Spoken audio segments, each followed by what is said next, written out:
Hi guys! Welcome to my YouTube channel. So, Pinay living in India.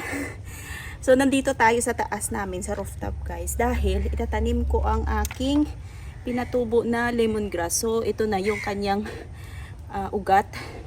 Dito kasi pahirapan yung guys, yung lemongrass. Kaya magtatanim tayo. So, dito ako sa rooftop namin. Ang taas ko. So, maulan ngayon.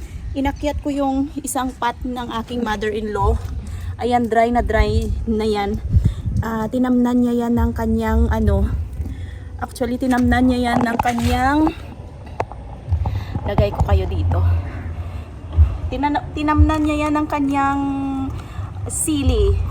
Yung tinatawag nilang sili na sili na king sili daw na napakaanghang dito. So dahil walang pasok yung aking anak ngayon kasi holiday niya, kaya dito ako. Hindi actually alam ni mother-in-law na kinuha ko tong pot niya. So tanim natin. So gaganituhin ko muna siya guys para bumuhaghag yung kanyang tawag nun, lupa, para yung ugat mabilis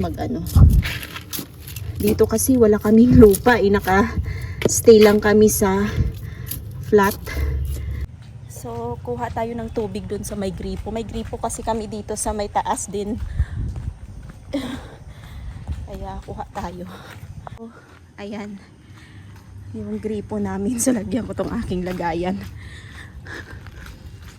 So, meron din silang dito oh. Ayan, kuha tayong tubig. So, babalik na ako doon at actually, itong rooftop namin, sampayan namin to. Kaya dito ko ilalagay sa aming area ng sampayan. Ayan, dito na ako. So, lagyan natin ng tubig. Hala, parang may Ayan.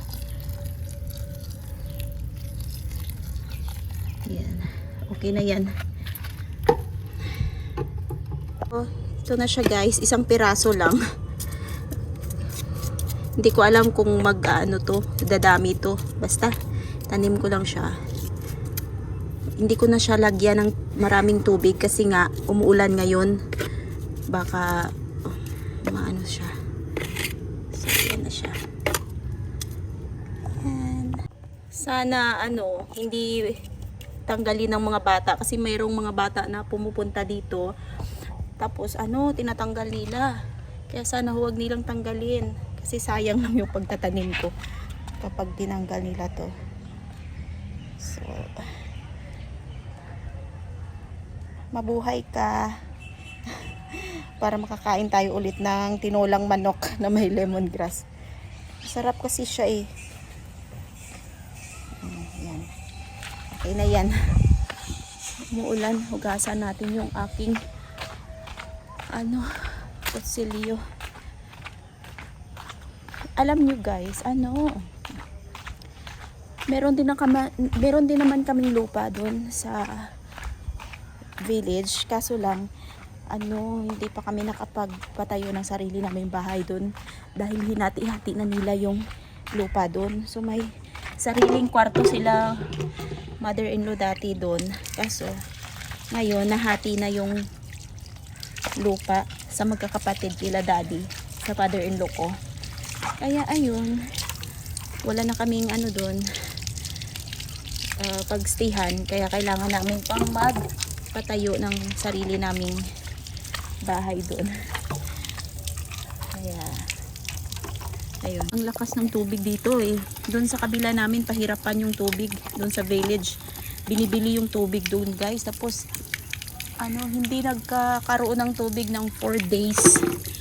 Minsan 2 weeks. Umaabot. Tapos pahirapan din kumuha ng tubig sa mga doon. Sa batis.